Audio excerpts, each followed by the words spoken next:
I never thought a cluttered kitchen table could lead to an argument. But it did. Again and again. At first, it was little things. A stack of unopened mail. A set of keys left in the wrong place. A pair of glasses that went missing for the third time that week.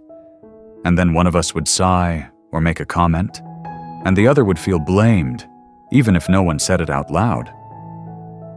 Over the years, those little things started piling up, not just on the countertops and in the drawers, but between us. We've been married for over 40 years. We love each other deeply, but somehow, we had stopped feeling like a team. The house felt heavier. We got tired more easily. Conversations turned shorter. Sometimes we didn't talk at all. And I know we're not the only ones, because it's not just about the mess. It's the way clutter quietly takes up space where closeness used to live. The way silence stretches a little longer each time something is left out or undone. The way frustration builds, not because you don't care, but because you feel overwhelmed and you don't know where to begin. But one day, something changed. It wasn't a big transformation. We didn't hire a professional organizer or renovate the whole house. We made one tiny promise, just 10 minutes a day, together. No blaming, no pressure, no trying to fix everything. Just one small act of care for the space we shared, and maybe for each other. And those 10 minutes, they saved more than our home. They saved our marriage. Our story. My husband and I have been married for over 40 years. We've built a life together, raised kids, shared dreams, faced losses. We know each other's habits by heart. And still, somewhere in all those years, we quietly started to drift in our day-to-day life. Our home wasn't loud anymore, but it wasn't peaceful either. It was just tense, not in a dramatic way, but in that quiet, worn-out way that happens when two people are always around each other, yet never with each other. I remember one day I asked him, not unkindly, if he could please stop piling his mail on the kitchen counter, and he didn't snap back. He just looked at me and said, "I didn't even realize I was doing that." That's when it hit me. We weren't mad. We were just tired of the clutter, of the little things, of feeling like we were living around each other, not with each other. And I'll be honest with you, I missed him. Not just in the big romantic way, but in the simple, familiar way. I missed laughing while folding laundry. I missed the warmth of doing things side by side. But we had let the house get between us. Not the walls, not the furniture, the weight of it all, the drawer we never opened, the pile of papers we both ignored, the laundry chair, you know the one. We all have it. So we made a small promise, just 10 minutes a day, together. We wouldn't try to clean the whole house. We wouldn't blame. We wouldn't expect a miracle. Just one tiny act each day that made our shared space feel lighter. The first day, we cleared off the coffee table. That was it. A couple of books, some coasters, an old envelope. Nothing huge. But when we sat down afterward, something strange happened. We stayed. We didn't get up and move on. We just sat like we used to. The second day, we opened a drawer we hadn't touched in years. We laughed at what we found inside. Old charger cords, faded coupons, a Christmas card from 2009, and we threw most of it away. By the third day, something had shifted. We weren't just tidying. We were remembering how to be a team. And I want to ask you something. When was the last time you did something small together? Not because you had to, but because you wanted to. If you can't remember, maybe it's been too long. But the good news? It only takes 10 minutes to begin again. Why the 10-minute rule works? At first, I'll admit, we didn't think 10 minutes would matter much.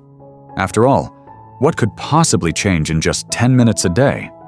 But it turns out, the magic isn't in how much you do. It's in the fact that you do it together. And you finish something. See, when you live with clutter, both physical and emotional, you start feeling stuck. Not because you're lazy, not because you don't care, but because the weight of it becomes too much to face all at once. And when everything feels urgent, it's easier to do nothing. But 10 minutes? That feels manageable, gentle. It doesn't overwhelm, it invites. And more than that, it builds trust again, between the two of you. Not just, will you clean this with me? But, will you show up next to me? Will you stand in the mess and not run? It reminded me of something we'd forgotten. We don't have to fix everything in a day. We just need to be present. A little more often. And you know what else? We stopped keeping score. We stopped saying things like, I always clean this, or you never put that away. Because when you share that 10 minutes, you both start to see the effort. I noticed when he picked up the throw blanket I usually leave on the couch. He noticed when I organized the basket of remotes without saying a word. We began to thank each other again, for things we used to overlook.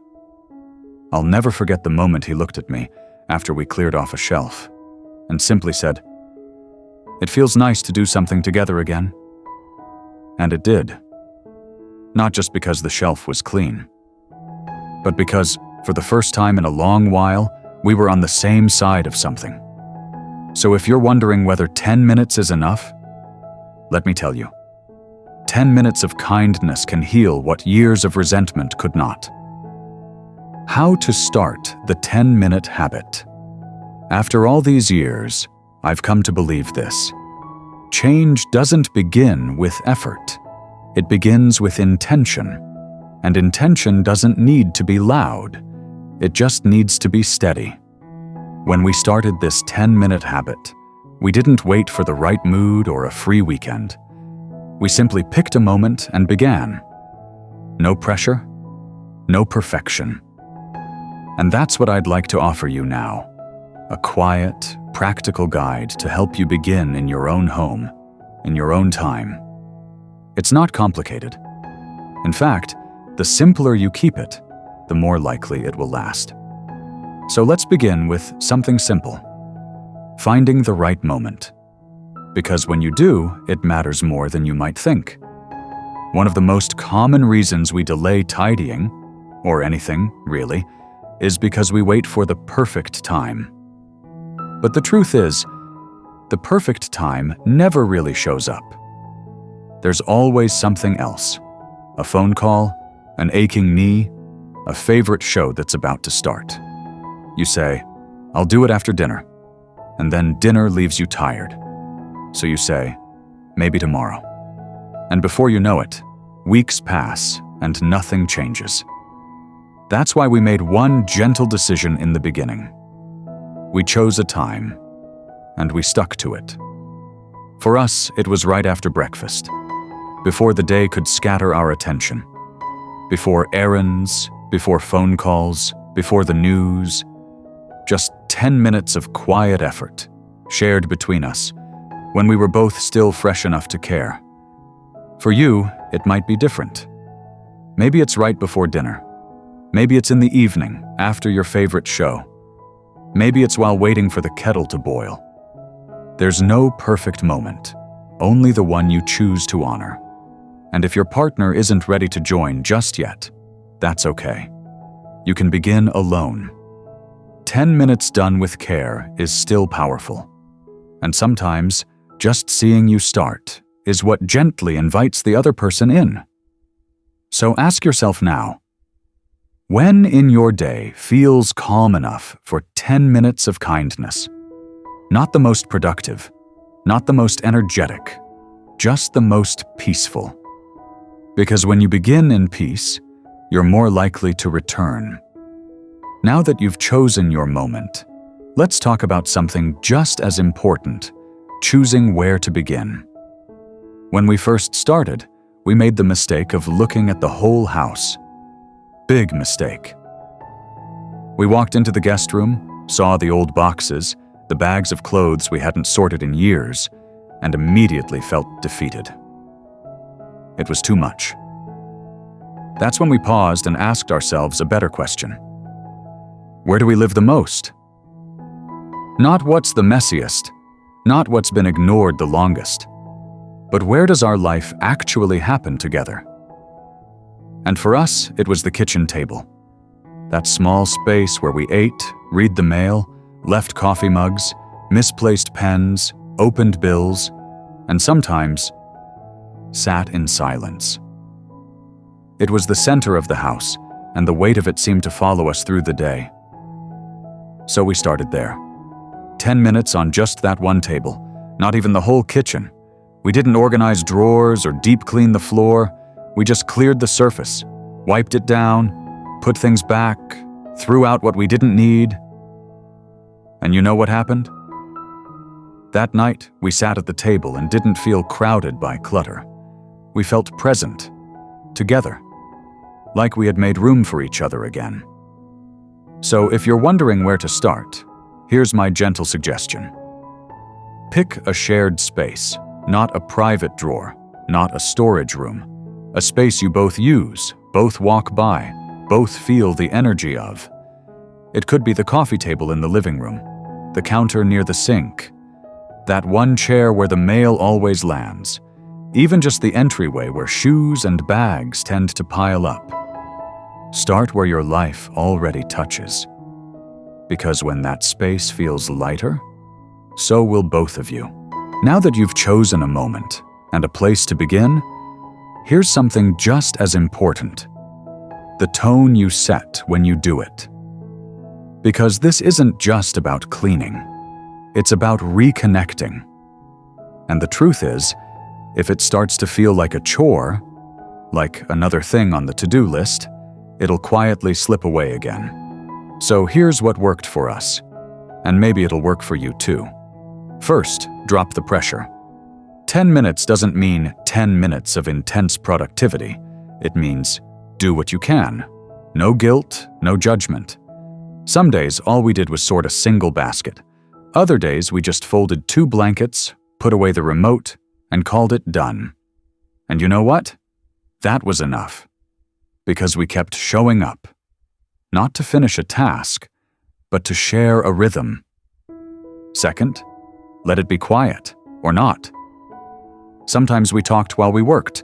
Other times we just moved around the room in silence, each of us handling one little thing. No need for a plan, no need for instructions, just 2 people sharing presence. Third, use soft invitations, not demands. Instead of saying, "Can you help me clean this up?" Try, "Want to do a quick 10 minutes with me before dinner?" Or, "I'm going to tidy the table for a few. Come join me if you feel like it." There's something about that softness. It leaves space for the other person to say yes without feeling pushed. And over time, that small yes becomes something steady, familiar, even comforting. So remember, this is not about being efficient. It's about being together, about restoring a little bit of order, yes, but more importantly, a little bit of care. And if you miss a day, that's okay. We did too. Just begin again tomorrow. No guilt, no scoreboard, just 2 people, 10 minutes, and the quiet gift of trying again. The next step is staying consistent without feeling stuck.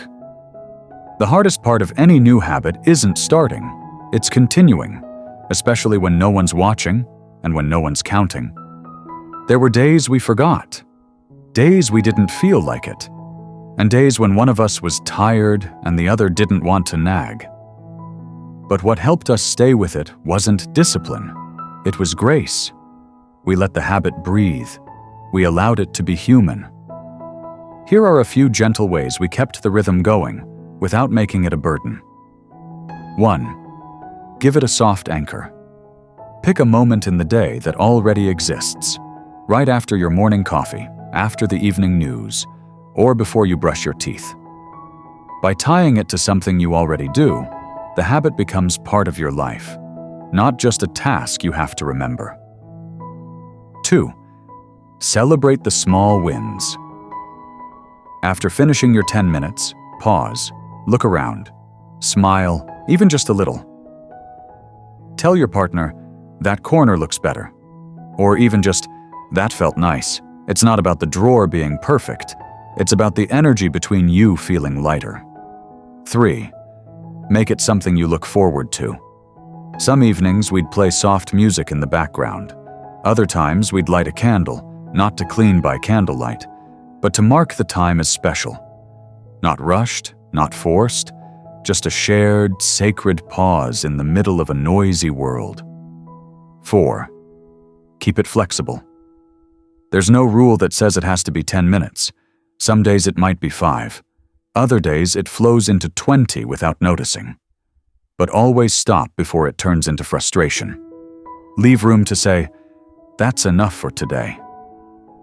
And finally, forgive the missed days. There's no streak to protect. There's only the choice to begin again. Over and over with love. Because consistency isn't about doing it every single time. It's about coming back again and again to what matters. And when a habit becomes a gentle part of your relationship, not a duty or demand, it begins to nourish you both.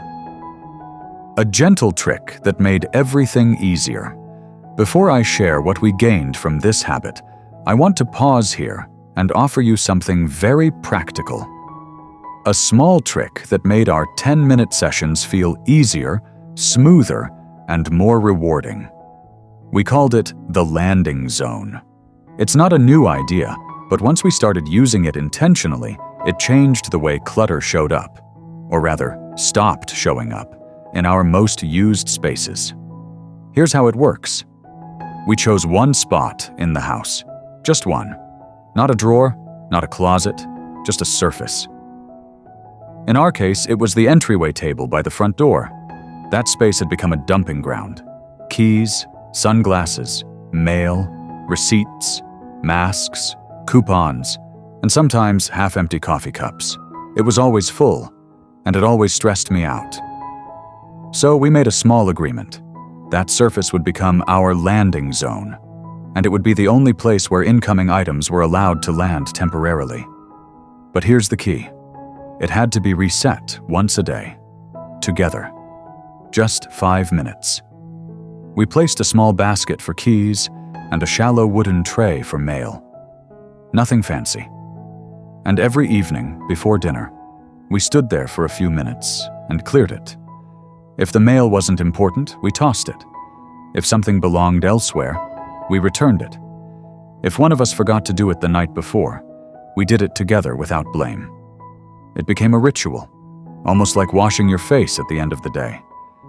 And slowly, the clutter stopped spreading across the house. Because instead of things piling up in 5 different places, they had one place to land and one time to leave. There was something comforting about it. Predictable. Calming. More than once, he said, "I actually feel like I know where things are again." And I'd respond, "Me too. It's like the house is breathing better." We ended up creating a few more landing zones over time. One in the kitchen, one by the TV remotes, and one for the outgoing mail. But the rule stayed the same. Only one zone gets cleared at a time. Only once a day. No stress, no rush. It's such a small trick. But it helped us feel less overwhelmed, more in control, and more aware of how things enter and leave our space. And in a way, it became symbolic too. A place to land the day, to take a breath together, to tidy not just objects, but energy. So if your home feels like it's always gathering clutter in strange places, maybe try this one thing. Pick one surface, make it a landing zone, and visit it each evening for 5 quiet minutes. You might be surprised at how much calmer your home and your relationship begins to feel. What we gained besides a tidy home? At first, we thought the 10-minute habit was just about organizing, getting rid of clutter, making the house feel less chaotic. But over time, we began to notice something else, something quieter, but far more meaningful. We started to feel closer. And I don't mean holding hands or saying sweet things. I mean, we started to feel like partners again. You see, when you're married for decades, love doesn't leave. But sometimes it falls asleep. It softens into routines. It hides behind chores and sighs and quiet afternoons. And it's not because anything's wrong. It's just that life gets loud. And love sometimes gets quiet. But those 10 minutes a day, we didn't know it then, but they were slowly waking something back up. We found ourselves talking more. Not about the clutter, but about little memories we had forgotten. About things we read in the newspaper. About dinner plans. About nothing at all. It was like removing the clutter gave us room to hear each other again. One morning, while clearing out the drawer near the kitchen, I found an old receipt from our 25th anniversary dinner. I held it up and said, "Do you remember that place?" He looked up from sorting keys and said, "The salmon was terrible, but you looked so happy." We both laughed. And just like that, it wasn't about the drawer anymore. Something even more surprising happened over time. We started to argue less. Not because we suddenly agreed on everything, but because the tension in the house had softened. The invisible weight that made every comment sound sharper was no longer there. When a home feels chaotic, it creates pressure. And under pressure, even love feels like work. But when a home feels calm, even just one small corner at a time, something shifts. You're not on edge. You don't have to defend your space. You don't feel like you're the only one trying. You just exhale. I remember one night we finished our 10 minutes and sat on the couch with tea. No television, no music, just us. The room was still. Nothing special had happened. But I looked at him and thought, I like this version of us. That's what we gained. We didn't just get a tidier home. We got back a little piece of who we were. Not the younger us, but the gentler us, the patient us, the present us. We also began to notice less resentment. You know that feeling when you're always the one who ends up wiping the counters? Or when you can't find the scissors because someone didn't put them back again? That quiet frustration. It fades when the effort is shared. When no one's keeping score. When both of you are showing up, even for 10 minutes. And that brings something priceless. Trust. Not just trust that the dishes will get done, but trust that you're still in this together. Still on the same side. Still willing to show up. There was another shift, too. How we viewed our home. It no longer felt like a space we had to manage. It started to feel like a space that supported us, held us, reflected us. We stopped seeing it as a list of chores. We started seeing it as something alive, something we were tending to, like a garden. And we were the caretakers, together. So if you ask me what we truly gained from this habit, I won't say less clutter. I'll say more laughter, softer mornings, fewer sighs, longer hugs in the hallway, and more of those moments where you look at each other across the room and feel, without needing to say it, we're okay. Because at this stage in life, that's what matters most. Not perfection, not spotless rooms, but peace, warmth, companionship. And 10 minutes a day can bring all of that back. If you've made it this far, I want to say something simple, but true. Thank you. Not just for watching, but for staying, for sitting with these words, for allowing a quiet idea to take root inside you. Because the truth is, it takes courage to begin again, even in small ways. And if you're still wondering whether 10 minutes a day can really change anything, let me tell you, it already has. You've listened, you've imagined, you've opened a little space in your heart.